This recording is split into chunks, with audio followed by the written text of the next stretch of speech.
And now we're delighted to say that we have a fantastic interviewee for this week's episode. We're joined by Dundee author and Dundee podcast host, Daniel Geey. Now, Daniel, you're involved in football law.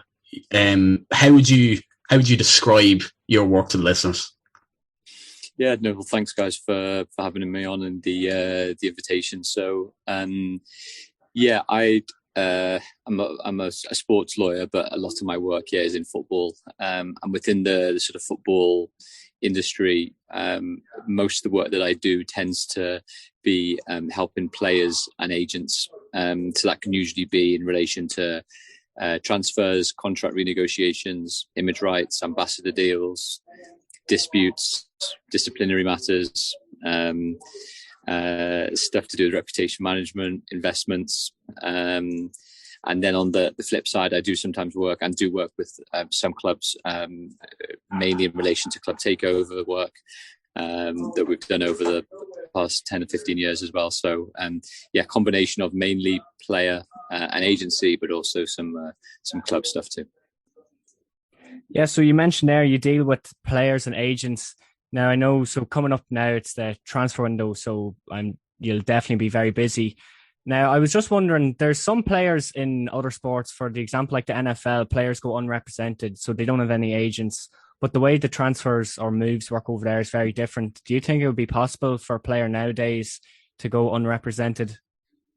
Well, it's a good question and pretty timely, is the truth, because it was reported Kevin De Bruyne did that recently with Manchester City, and that he had lawyers and accountants, but didn't actually have an agent, and that might be seen as the way forward for other players to be able to potentially do things. I mean, my view tends to be is that's quite an outlier of a position.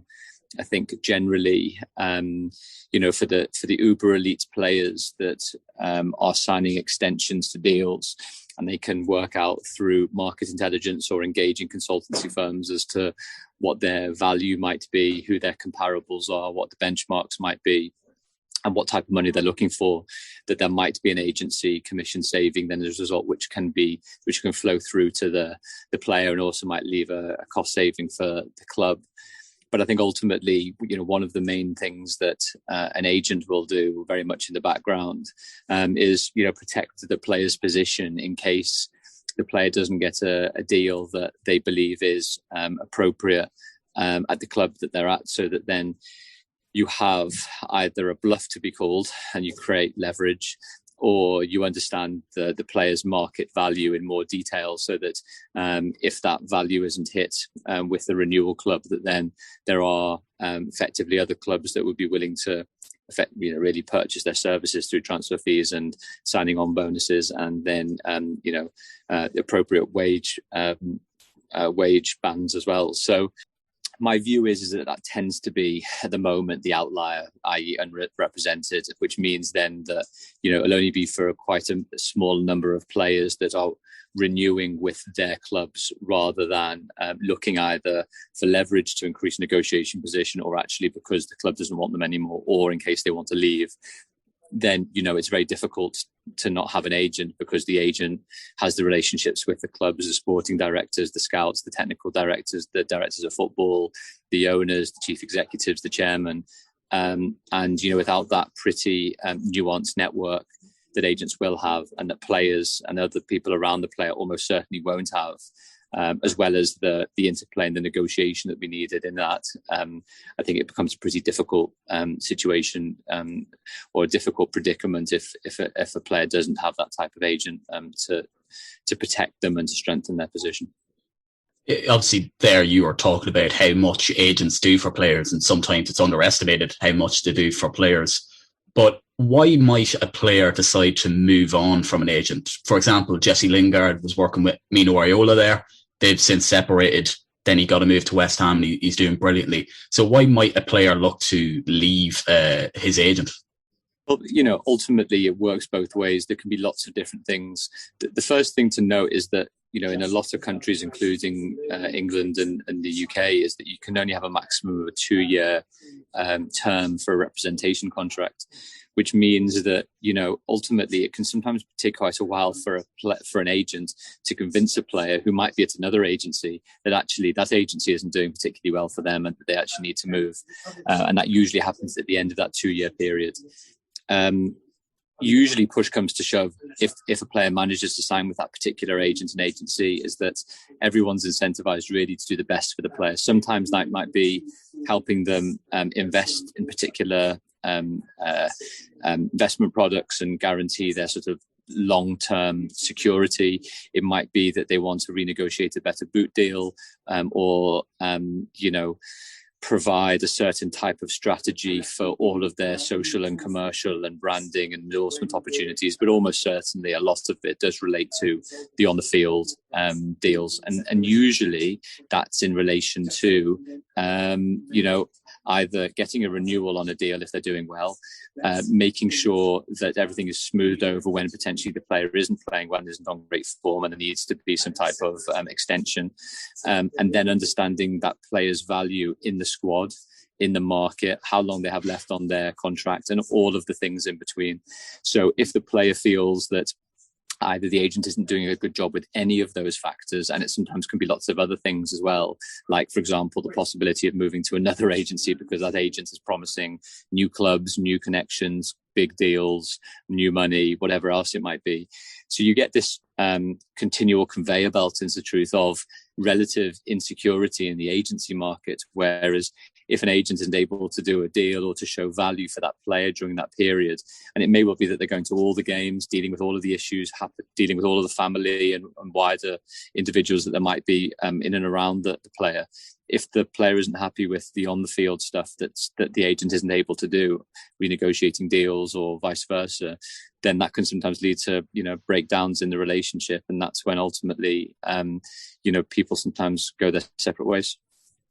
Yeah, I was watching your TikToks, and when Connell first mentioned that question, I thought it might have been because agents' fees might have been too high. But then from watching your TikToks, I found that the club pays the agent's fees. And I found that very strange. How come the club pays it and then not the player? Yeah, the short answer is, historical behaviours. If we take it back to its, not original, but its basic shape, what really happened, which is different to US sport, is that if, for example, a player paid his or her agent, they would be paying his or her agent out of their net salary from their PAYE. Because of the quirks of the tax system in the UK, well, actually, that means is that players cannot recoup that commission out of their annual return. For example, it's not a deductible expense. And so because of that, and because then a player would be quite largely out of pocket in paying their agents maybe 5%, 10% of their basic wage or basic salary, that would obviously be a significant amount of money. So what happens instead is, as a benefit to the player, clubs have tended over the last few decades to say to the player and the player's agent, okay, as the incentive to join us, or to pay more or less accordingly, we, the club, will pay you, your agent, on the player's behalf. And what happens then is that, the club will pay the amount, but actually that is still a benefit in kind payment by the club indirectly to the player. Like a company car or medical insurance if you're employed, for example. And that means is that HMRC, the tax authorities, will still demand 47% of the value of that benefit in kind. So very briefly, without going into too much taxation issues here for everybody that's listening, but ultimately then it is potentially more tax efficient then to request or for the club to pay on the player's behalf and only have to pay 47% of the amount, rather than pay the player to pay his agent out of their net salary, which obviously is after tax has been deducted, and they can't recoup that against expenses. So that's historically why and how that's happened. But I don't want to go on for too long about the UK tax system in different ways, but happy to delve into more detail if necessary. Yeah, so it's essentially it's an unwritten rule that you just instantly set yourself at a disadvantage if you didn't pay the agents as a club. You know, a player could say, "All right, I'm not going to United because I'm not paying the agent. I'll go to Chelsea instead." Just, but every club really does offer the same benefit, is the truth. And it's not some type of tax loophole or anything. Ultimately, tax and significant tax is still being paid to HMRC for the different services that are going on. It's that, the default position is under the representation contract between the player and the agent. Let's just say the player has to pay the agent 5%, but that can be overridden by another agreement that's signed by all the parties, the player, the club and the agent, to do things in a different way. Yeah, you mentioned at the start when we were introducing, you get involved with transfers. So you're a sports lawyer. So what stage of the transfer would you get involved in? Yeah, it's a great question, and the usual answer is it just depends, because I work across lots of different agencies, and within those agencies there are tons of different agents, and I have different relationships with each of them. Some agents will want quite a lot of assistance very early on in the transaction when, for example, they've began negotiating, or even before they've begun negotiating with the selling club in relation to transfer fee and wages and other things and whatever else it might be. Other times with particular agents, I'll only be brought in very, very last minute, i.e. when the deal is about to be sealed on that particular day, and the agent will say, can you just have a quick look through just to make sure there's nothing too amiss, which obviously is not the ideal situation in truth.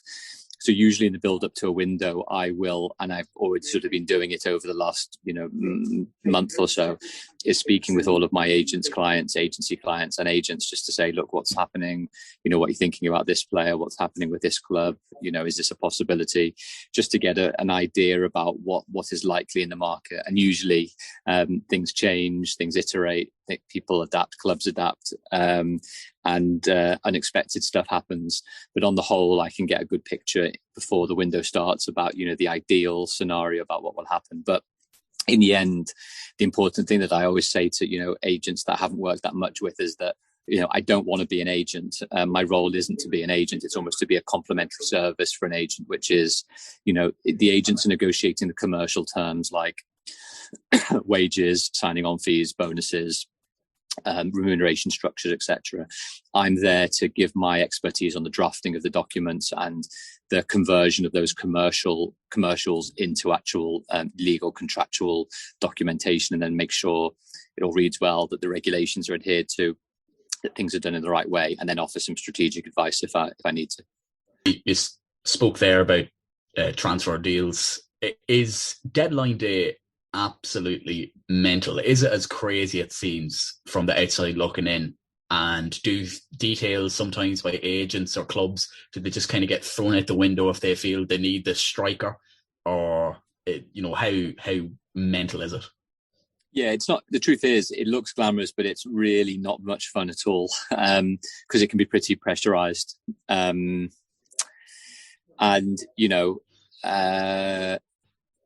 always think it's easy for fans to see deadline day as something which is almost like, deals come out of the blue. The 6 hours to go and maybe we need a striker, so we're going to have to try and sign someone really quickly. Usually I have to say is what tends to happen, and why deadline day sometimes in the past has been the way it has been, is, sometimes there's lots of games of brinksmanship going on at the same time, and lots of pieces of the chess really going on. So, and I almost think the deadline day is almost a day of multiple dominoes, if that's the right way of putting it. It's like, if one thing happens, then that leads to a knock-on effect for another thing, which happens, which knocks on something else, which knocks on that. And it's only when certain things happen does that thing unlock another deal or the potential for another deal. So, usually it's actually a lot of the ways agents' ingenuity in seeing gaps and seeing opportunities and working out if a player is going to lose their striker or their left back or their reserve, centre mid, or wherever else it might be, and they have good relationships with that agent or agency, and they see that potentially moving. But, ultimately, there are proactive things that the bigger clubs tend to do because they've got more money, and the reactive things that happen with lots of different clubs when they see opportunities in the market to do certain things, depending on what clubs are doing, on what the player thinks, on what other individuals and stakeholders are doing too. So deadline day is very, very reactive, but I sometimes see that as the flexibility in the system is the truth. But things can't just be done on an hour or two's notice. A lot of those deals might still have been months in the making, and it only be because one particular deal then goes through or doesn't, which then leads an opportunity for something else to happen as a result. Yeah, that's definitely very interesting, because whenever you watch it on the likes of Sky Sports and the reporters outside the training ground or the ground, it just seems like such a party atmosphere. But from your perspective, it's definitely a very, very hard job getting all that. And it's interesting that the deals on deadline day, they've been brewing sort of, because you think it's deals that are just made then and there. Like if a club needs a striker, as you said, it'll be done in 2 hours. But it's interesting to see that it takes a time period for these deals to go through. It's completely right. And just very briefly, it's all usually about relationships is the truth as well. Like in a lot of things, it's that, agents need to feel that both the chief executives or sporting directors or directors of football, it's sort of a reciprocity where, if an agent's phoning up a sporting director, sporting director needs to feel that they can deliver on what they're going to do, and vice versa. If the sporting director phones up the agent and says, we're interested in this player, or this is a particular thing, or can this work? So, that relationship of, if an agent's trying to do a deal, the deal won't happen if, there isn't that, firstly, relationship, but desire to get something done. And, it's very unlikely that things happen very, very, very quickly, because you've got to do medicals, you've got to put the paperwork in place, you've got to be able to agree terms. Usually, you want the player there or thereabouts to be able to understand where they're going to fit into the system. Granted, that always can't necessarily be the case, but at the higher level, it takes days to get things done generally. Yeah, obviously one of the major storylines in football, but not only football, one of the major news stories of 2021 was the European Super League, and obviously that got thrown out of the window very quickly, thankfully. But is there any ground for any legal action against these clubs, whether it be from UEFA or the Premier League? It might be quite early at this stage to know. There's not really any instance where something like this has happened before, or perhaps there is. Maybe you can give some insight. So what do you think could potentially happen to these clubs, if anything? Well, we live in history. I mean, that's the thing. I mean, just generally over the last 18 months, never mind just in football. And I think we'll look back on these times with sort of mixed emotions, is the truth, in terms of, how did so much happen in such a short period of time, is the truth. The interesting way that you frame the question goes both ways, is the truth. So, Juventus and Madrid and is it Barcelona still? Yeah.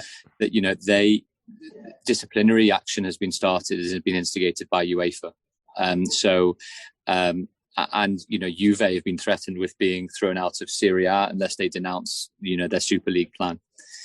So there's lots and lots of nuances in all of this, because the flip side of that at the same time is those three clubs are presumably instigating some type of legal process against the clubs that have backed out of the supposedly binding Super League contracts with quite big costly termination provisions. So there is definitely an internal process going on there. In the Spanish courts, if reports are to be believed, the Spanish courts, through the ESL clubs, the remaining ESL clubs, have asked questions of European law to the European courts around whether a Super League is possible to be instigated, and whether UEFA is actually breaching competition law by effectively forbidding that process from putting disciplinary steps in place, and from supposedly pressurizing the other clubs to back out. So, There's lots going on. There is, a Madrid court case. There is UEFA proceedings. There are internal proceedings around leaving the Super League between the clubs. There are currently Premier League and Football Association investigations, and there is National League investigations going on at Premier League level, at Serie A level, etc. So there are quite a lot of outstanding points going on, and there has to be a query about how significant a sanction might be that UEFA might impose on the 3 remaining clubs if they don't join the other 9 clubs in disassociating themselves with the European Super League. So, and then the Premier League chief executive, James Masters came out pretty recently and then said that there's a lot of healing to do really between the breakaway 6 clubs and the rest of the 14 clubs. So politically there's an awful lot I'm sure going on behind the scenes to try and build bridges and mend relationships. And staying on the Super League, it was interesting because you think all the talk about it was these clubs are going to get thrown out of their domestic leagues. But then there was the whole idea of these players won't be able to play in UEFA and FIFA tournaments. So the likes of Ronaldo and Messi wouldn't be at the next World Cup. How can FIFA do that? Because that's such a large cohort of the best players in the world. So that'll put a dampener on things. Like, how is that allowed to, how are they able to do that? Well, there's definitely a question mark as to whether that would have been legal, proportionate, and fair. So that is one of the questions that I believe the Spanish courts might be asking of the European courts as to whether UEFA and FIFA would have actually had that power to be able to prohibit those players playing in international competition. I think ultimately, from the governing body's perspective, they had to use that leverage in different ways. Firstly, for a potential ban from European competition, and secondly, a ban from the players playing in the clubs to play in then international competition, in order to maximise their leverage and threat. Because that's combined with the semi-closed nature of the qualification criteria. And also, effectively those 12 clubs taking on €4 billion worth of debt that JP Morgan was going to distribute out, but then obviously would, want back by way of financing over a particular period of time. There were lots and lots and lots of those type of issues which sort of cropped up. So, without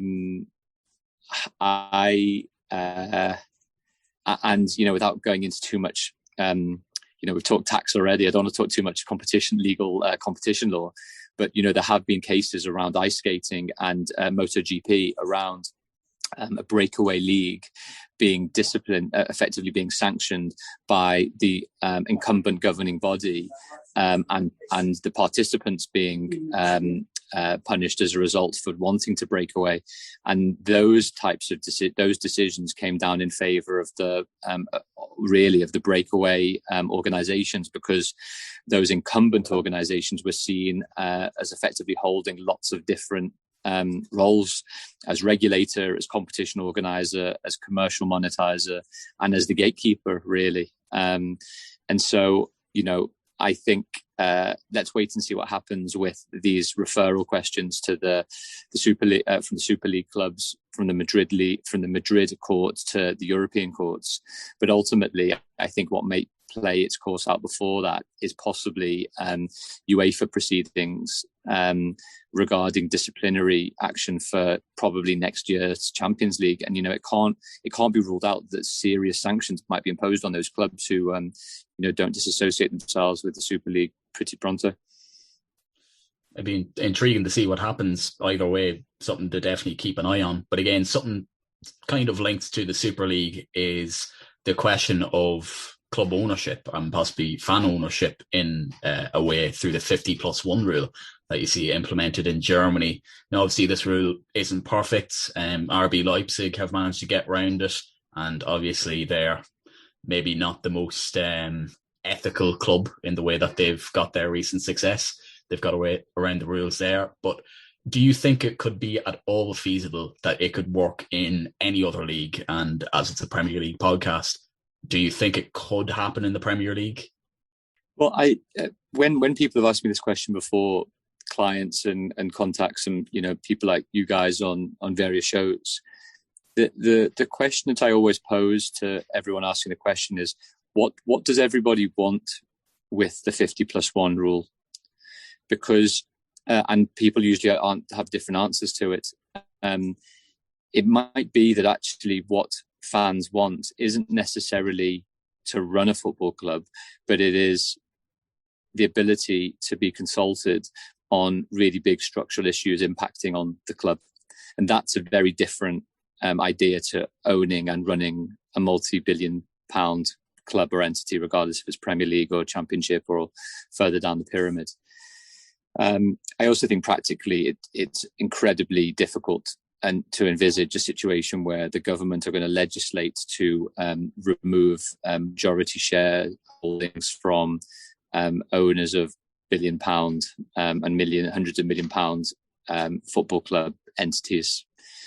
So I think the real question is, what fundamentally does the football family and particular stakeholders want from a post Project Big Picture and European Super League world? Is it much better consultation on real structural issues that impact the football pyramid? Quite possibly. If it's to do with governance and the owners and directors test and who should be an owner and ongoing obligations. If it's to do with finance, for example, and financial fair play or cost control and wages not spiraling out of control. If it's about more sensible, collaboration between the ownership groups and ownership and fans, then there's a whole raft of different considerations which go beyond just, well, all fans need to own more than 50% of their club because the fans know best. And I think that is a difficult distinction, or rather that statement's a difficult statement to back up with. The real question is, what do fans want to have a better say in, to manage and protect and best forward their interests for those that are effectively custodians of the game, of the clubs that they see, rather than the owners of their club. So you mentioned as well, you're a man working in sports. So a lot of our listeners, they might be looking to branch into working with sports because it's definitely a very interesting area. A lot of our fans be sort of college students, maybe looking to get the first job after college. What would be the best advice you could give to any person looking to get a job working with sports? It's counterintuitively actually the most important thing, which is don't worry about getting a job in sports in the short term. And I know it's a weird one to say, but just hold on for a second and I'll try and explain it. I can only take my example as a lawyer. For the best part of almost 10 years, I wasn't really doing that much sports and football work. That's built up over the last 10 years or so of me doing a lot more work. But the reason why I say that is that generally when you get to an entry level point at the start of your career, and people out of school, college, university or otherwise, there's a real funnel for sports jobs, i.e. because there's a lot of people who don't, have a huge amount of expertise and skill set that wants to get into sport. And let's be honest about this. It can be such a range. It could be, social media to marketing to stadia to events to accountancy to communication to PR, whatever those areas into sport at various different levels might be. My view generally is actually to build up a skill set in a sector that interests you. So if I just take marketing, for example, or, social media, whatever else it might be, it might well be that actually you want to become a marketing executive in sport. My view actually would be is that there's much greater variety of roles outside of the sports sector. And my view is that actually a lot of the time, the best thing to do is to initially work in a sector where it's easier to potentially get a job, that entry level job. You build your skills up across a particular sector or set of sectors working with loads of interesting clients. And then 3 or 4 years later down the line, when you've worked on loads of great projects, you've done great campaigns, you've worked with loads of people, clients, you understand the office environment better, how to send good emails, how to do presentations, how to work with colleagues, how to get out there in the marketplace more generally, you'll much more likely have a greater set of skills that you can then use to be able to then market yourself right if and when a sports role, if that's still what you want to do, comes along.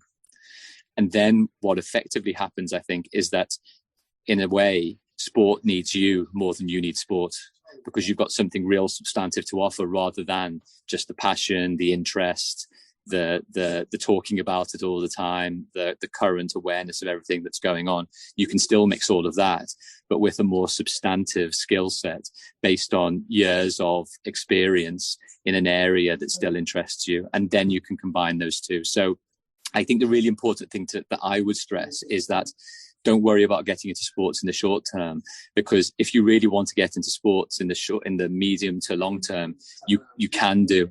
But what you need to understand, and a lot of people need to understand, which is a difficult one to think about, is everybody's path doesn't go like just straight. It literally goes, it's a winding road a lot of the time. And just because your first, second, third, fourth role in an industry isn't in sport or the particular sport or in sector that you want to do, doesn't mean that it can't be in the long term. And that's why persistence and resilience and, keeping on going and building your skill set and growing your network and building better knowledge on, the areas that you want to work in will hold you in good stead. So hopefully I tried to explain that a bit, which is, you want to get into sport, don't worry about sport in the short term. That doesn't mean don't be obsessive about sport. That absolutely means if you love football, keep reading about the business of football, keep reading about financial statements of stuff that's going on, keep understanding how the industry works rather than just the results on a Friday, Saturday, Sunday, Monday. But at the same time and in parallel, get your skill set going, build those relationships, do those things in whatever sector it might be. And then you'll be open to those possibilities a little bit later down the line to then making it in. Because I guarantee most people that are in the sports sector, a huge amount of them did not start out in the sports sector, me included, and a lot of other people. And I think that's the fallacy, which is just because you're not starting off in there, doesn't mean you can't get in there. And that's probably the motivational speech side done from my side. It's unfortunate. One of our co-hosts, Ronan, he's an absolute football nut. Obviously, he's on our podcast and he's doing law, so it should be interesting for him to listen back on that. I'm sure it's something he'd aspire to go into. Now, obviously, this is a football podcast. We've spent the whole time talking about football, but I was just, researching the guest before you came on, and I was on your LinkedIn, and I couldn't help but notice that. Do you have a role to do with the Euroleague in basketball? Because we mates are also big basketball fans, so I was well impressed to see that. Could you briefly explain what you do with the Euroleague? Yeah, so I'm on a committee called the MCC, and the MCC looks into the financial accounts of all of the different Euroleague clubs to ensure compliance with all of the financial control rules. And so my role alongside two of my colleagues, independent colleagues, is to assess their accounts and all of the submissions on a rolling basis to make sure that they adhere to the particular types of financial controls on budget and on a variety of different overspending criteria and ratios and overdue payable issues and that type of stuff. So I wasn't a massive basketball fan, 10, 15 years ago, but since I've worked with Euroleague for a decent while now, I'm, privileged to go to the Final Four tournaments every summer. Unfortunately, I won't be able to go to this year's in Cologne and work with, a fantastic team. And it's been really, really enjoyable and a real eye opener. Although a lot of my work is in football, I class myself as, someone that does quite a lot of work in basketball actually as well. So, it's exciting stuff. Who's your basketball team? Well, it wouldn't be right for me to say is the truth. At least NBA, if you keep the Euroleague separate, if you were to go NBA, who'd you be wanting to win this year? Look, Steph Curry is the guy that I absolutely adore. is the truth from the stuff that I read about him and the rest. But I grew up as a very casual Bulls fan because of Pippen and Jordan, and Rodman is the truth. And after obviously watching The Last Dance, that was sort of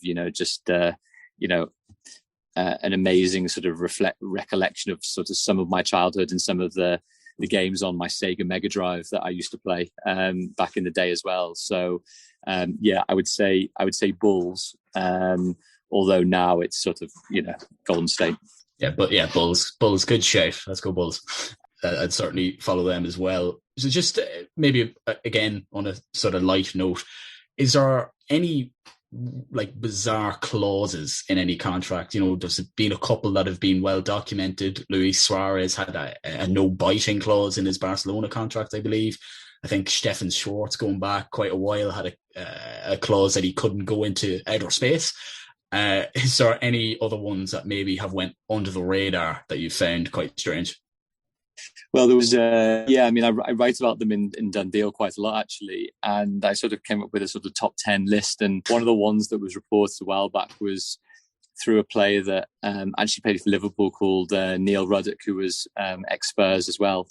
And it was reported that, so he was quite a big guy. And I think later on in his career, obviously had a bit of trouble with his weight. And I think one of the sort of the weight incentive clauses in his Crystal Palace deal was that if he went over a certain weight, that there would be a reduction in his wages as a result.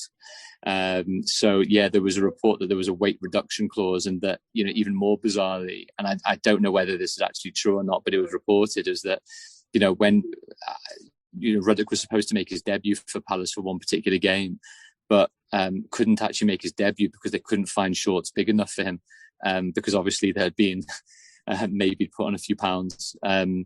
But there were clauses like there used to be in Neymar's deal with Barcelona about flying friends over for weekends, free weekends for when they could go out and party a little bit more. There were, Stig Inge Bjorneby wasn't allowed to go skiing because his dad was a very big, I think, Norwegian Olympic skier as well. So, there's lots of different ones, including the Stefan Schwartz one, where apparently the backstory is that before the transfer to Sunderland, the Sunderland club secretary read in an interview that he had done that one day he would like to go into space. So I think just to cross off those possibilities, I think, then they put something in the deal to make sure that at least he wasn't going to go to space during the contract, which is pretty sensible. So just to wrap up this really quite fantastic interview with yourself, Daniel, we know you're a Liverpool fan, so I'm just going to ask you some quick fire questions. Okay. So what is your favourite footballing memory? I'm going to go with can I do two? I'm going to do two. Yeah, work away. Istanbul. And Conor, I'm just talking about that because obviously, do you remember Istanbul 2005 when Liverpool were 3-0 down? And I don't actually. It was 4. Yeah, well, just in case, I'll give you a minute by minute. Remind. And the other actually is I'm just toying between two. It was actually the Chelsea Liverpool Luis Garcia ghost goal back in 2005. Just because Liverpool had a pretty average team, and we were more or less one game away from that Istanbul final, and no one really thought we were going to get near that final, is the truth. But we thought on a one-off game against Chelsea we could possibly do it, and regardless of whether the ball was over the line or whatever, and we won the game. The noise that night at Anfield, like, it was packed at 6:30 for an 8:00 game. And I've still to this day never experienced noise like that in a game at Anfield. And I think it was in part the sort of actually the desperation that everyone's parents and grandparents had heard about these amazing Liverpool teams that had won European Cup finals. And it had been so long since Liverpool had won a European Cup that sort of desperation of thinking we could actually get through to a final here with, players that weren't, far from top class, but collectively had some, incredible players like Alonso and Carragher and Hippier and Gerrard, obviously, as well. That night was pretty special. So, who's your all-time favorite player? I have to say Gerrard, but Luis Suarez was like nothing I'd ever seen play at Liverpool before, and I've been lucky enough to see Fowler and Torres and Owen, and others as well. Suarez for about 18 months was just playing football on another planet. It was amazing to watch him play, especially alongside Gerrard. Yeah, those are two players I can definitely get behind. Probably my two favourite Liverpool players as well. I haven't experienced so many good days as a Liverpool fan, but recently it's been getting better. And one word to describe Liverpool's season. I'm going to say two, which is I don't mind.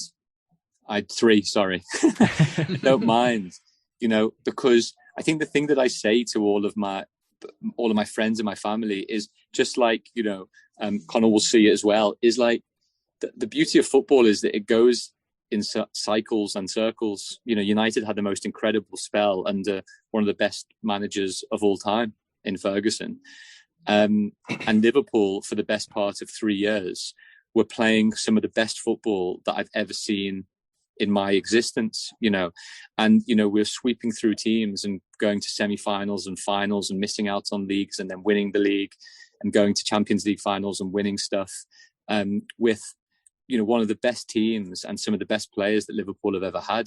And so, the point of being a supporter is going through the rubbish or relative rubbish times in order that when those particular instances arise where you can get to a final, go through adversity, win things, it just makes it all that better. So the truth is that, Liverpool not doing brilliantly this season, there's loads of reasons, partially self-inflicted and partially through injury and everything else that comes along with it. But the whole point of being a fan is, you've got to stay there and be objectively critical, but also, that a supporter means you give support, and it usually means it should be to a degree, and it should be undeniable that that's the fact. So I don't mind Liverpool's season because we've still got one of the best managers in the world.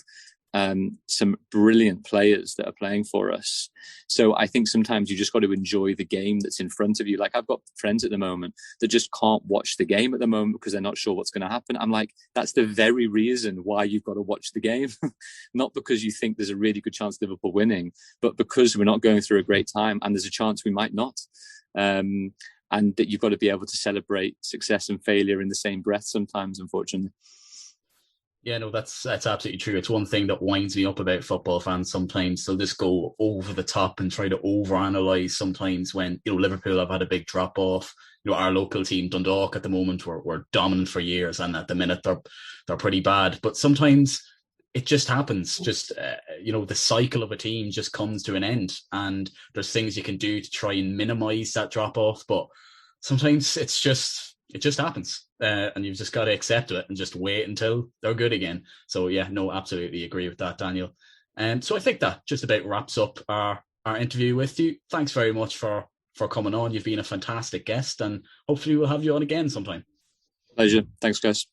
Thank you. Thank you.